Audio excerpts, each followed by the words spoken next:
Welcome to another episode of the Men in Conversation series, a podcast series in collaboration with the Khaleesi Foundation and Justice Desk Africa.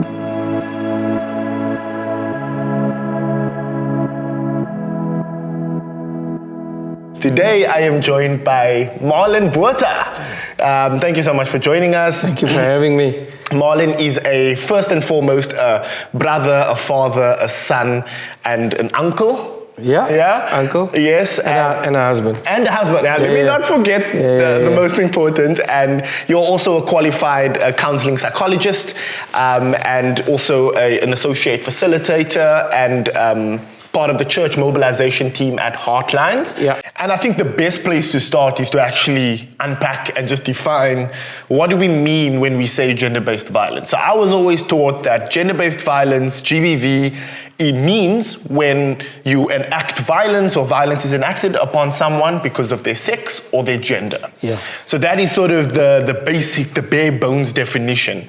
But in your mind, how would you sort of flesh that out and add a bit more nuance to what exactly do we mean when we say gender-based violence?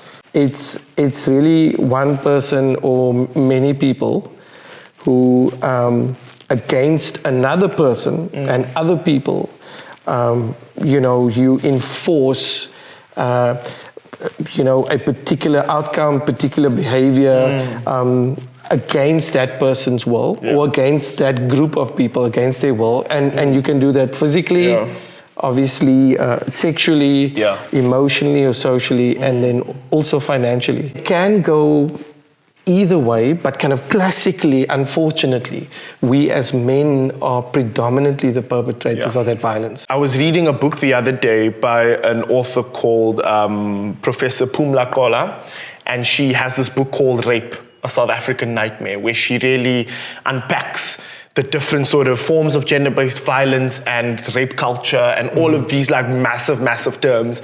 And something that really hit home for me was this term she introduced called the female fear factory. And what this is basically is when women and marginalized people, so queer people, men who are not perceived as the heterosexual cis man, but that women often need to adjust their psychological and physical behavior in everyday life in order to stay safe. So, am I going to take an Uber or can I walk to the shop? Am I dressing, short skirt enough or long enough? And regardless of what I wear, who's going to call at me? I know my partner, for example, says, I can't walk up this road because I know the men sit on the corner. I'm going to go. But as a man, none of that's a consideration. Yeah. I'm just like, I need to go to the shop. I'm going to the shop. Yeah. Right? And that really hit home for me because it's a factory. We are manufacturing female fear through the stuff that you spoke about, through these little microaggressions, through all of these things that then eventually become gender-based violence. Yeah, and those are small daily things, like you're saying, that we don't necessarily consider, which women are more hypervigilant to. Yes. And so that it just happened in the week. My wife went to a meeting. I said, but why didn't you walk? It's just around the corner. She said, no, because I don't want to walk back at night. And so even that, I was like, oh, okay, normally we would walk. Yeah, but normally when the two of us are together, we would walk. There we go. And she has to consider aspects of her safety, which I don't think. So I had this thing, because I'm trying to, lose weight and get fit again. And so I would wait. No. I would. So I call it the kind of bringing back the sexy campaign. But the thing is, so what I used to have is a bad habit. I would go out maybe sometimes on a weekend at 1 o'clock. I'm still watching something on Netflix. I'm like, I'm hungry. I would, apart from the fact that I'd make sure her phone is with her, so that if I need to call her, if something happens, I can reach her. I would easily go out at 1 o'clock on a Saturday morning and drive to the local Wimpy or KFC and get like a midnight snack. I would feel highly uncomfortable if my wife had to engage in that practice. And if she did wake me up and say, I'm feeling peckish, I want to go for a midnight snack, I'm up. Not because I want to, I love my sleep and I'm lazy like that to get up, but because there's the societal, we are wired, our software is we programmed in such a way it's less safe for a woman, it's okay for a man. I often find when I work with young people, kind of the flip side of that, in having conversations with young people, there still is this perspective that we are more powerful as boys. So typical thing, you do an icebreaker, you separate boys and girls, the boys assume they're going to win. They just assume they're going to win because they're boys. And I love it when the girls kick their butts. I celebrate with the girls. I'm fist bumping because what's happening there in a very kind of fun, like casual way is these boys are being disturbed. And I love that disturbance because they just assume we are the boys, we're the manna, we're going to win. So that often happens. But also when you're sitting in circles, kind of more intimate spaces where young people are reflecting on their lives, sharing about some of the things that they find challenging. Boys often take a bit of a, they take a bit of a kind of a while to get started. So often I'll find boys will say, yeah, we're done. And girls, you have to stop. Now, why? Is because there's still the beliefs, and therefore young boys and adolescent boys and young adult men are still shaped to, okay, it's not commonplace for us to be vulnerable. It's not commonplace for us to share things in our lives that we struggle with. And when we do, we quickly like cover that up. Whereas girls feel a lot more comfortable. Now, why does that matter for GBV? It matters because boys sit with so much stuff that they don't know how to process, feelings that they don't know how to make sense of, experiences that impact them, that hurt them, that they don't know where to take. And so, unfortunately, they left either just to deal with that on their own or with other boys who also struggle with it or have very unhealthy ways of processing that, making sense of that. And so that's often what still is the case. Even though young people are more aware, they have more access to more stories, information, social media, when you come down to grassroots level, a lot of young people still kind of succumb to those conventional, stereotypical views of what it means to be a boy and a man. I'm curious to know, in your experience with working with young boys and young people, how do we begin to redefine that, and how do we begin to allow boys to see themselves outside of themselves? Sure. You didn't tell me in our prep you're going to have such difficult No, I think before you actually get to boys themselves, one of the things that unfortunately is still commonplace in our society is that we don't show up enough where we can be in nurturing spaces with kids. So I think that's the first thing. We live in a country where more than 50% of households don't have a father present or father figure in those child's in their lives. You can imagine there's so much that children are not getting from us as men. So that's the one thing I promote is get involved with kids. So classic example.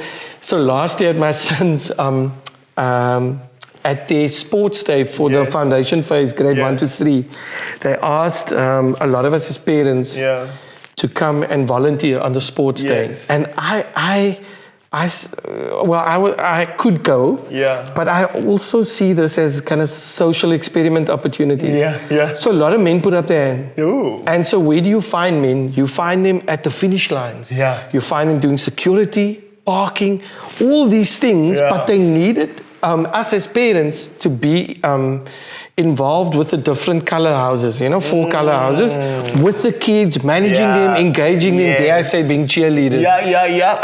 There was probably about 20 mums. I was the only guy, only father. But there were a lot of other fathers, but they're doing just not there, just not in a playful space, direct contact with the kids.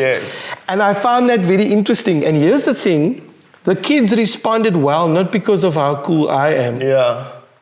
If I thought I was cool. They responded, because I've seen these kinds of social experiments play out, if I could call it that way. I know that the kids responded well to me, and even better than some of the moms, by virtue of the fact that I was a guy, I was a dad, was interested in being with them. And not like shooting the pistol, blowing the whistle, making sure they're in line. Yes. So, I mean, I can do those things very well. Maybe not the shooting the gun, but the point is we need to find ourselves in spaces like that. And so that doesn't, traditionally men don't do that. And so that's, I think when we want to influence young people, but particularly young boys, we need to get down, be part of that. Because that creates opportunity to build relationship. It creates opportunity for them to share some of their stories, the things they struggle with. But it gives us an opportunity when there's more than one of us to model what being more healthier forms of masculinity, of what it looks like being a guy. So I love going with young people on the mountains, going with, whether it's like I was this morning with my scouts, hiking with them for a couple of hours, camping with them, because it gives you the opportunity to be one who can be a protector, who can be a nurturer, who can be an organizer and a planner, who can be somebody who feeds, who can be somebody who teaches, somebody who plays, somebody who maintains discipline.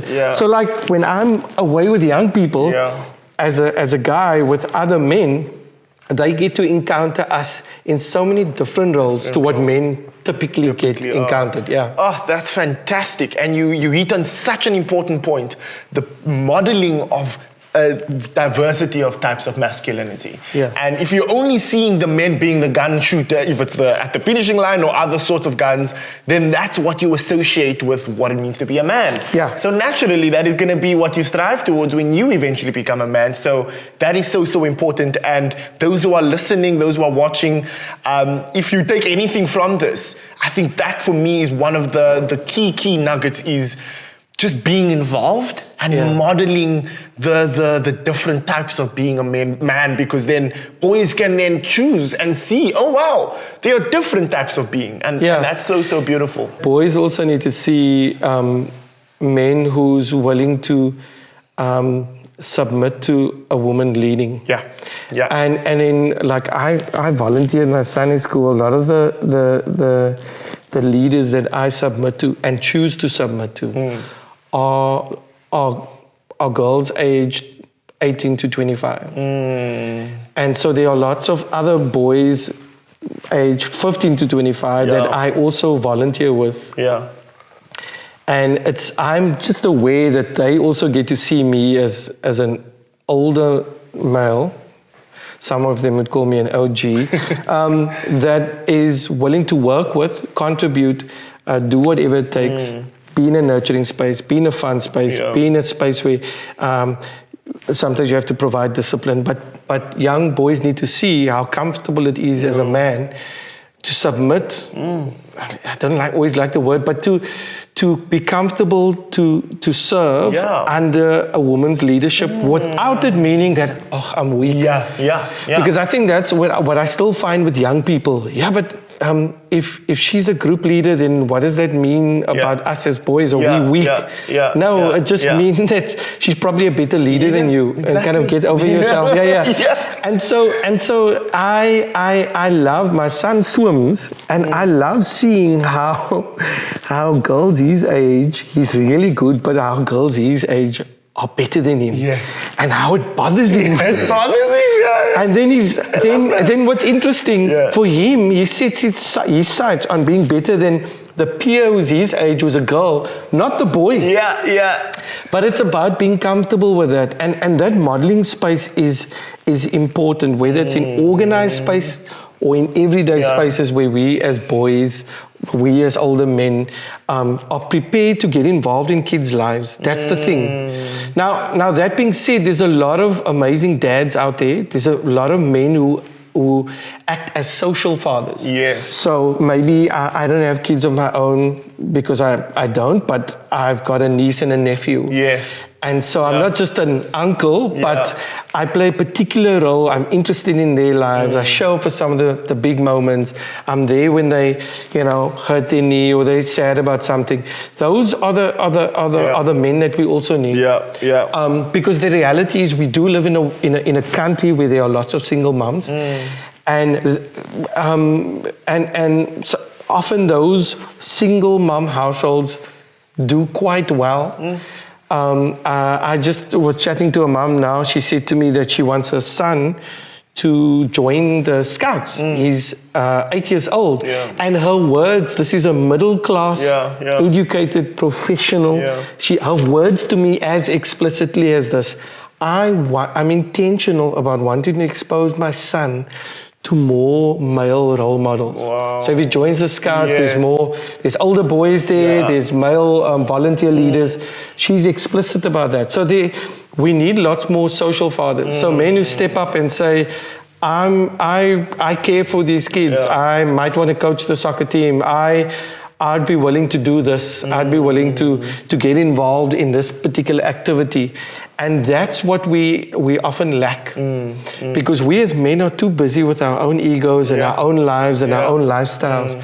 We need to get down and dirty and get more involved with kids' lives. Oh, fantastic. Sure.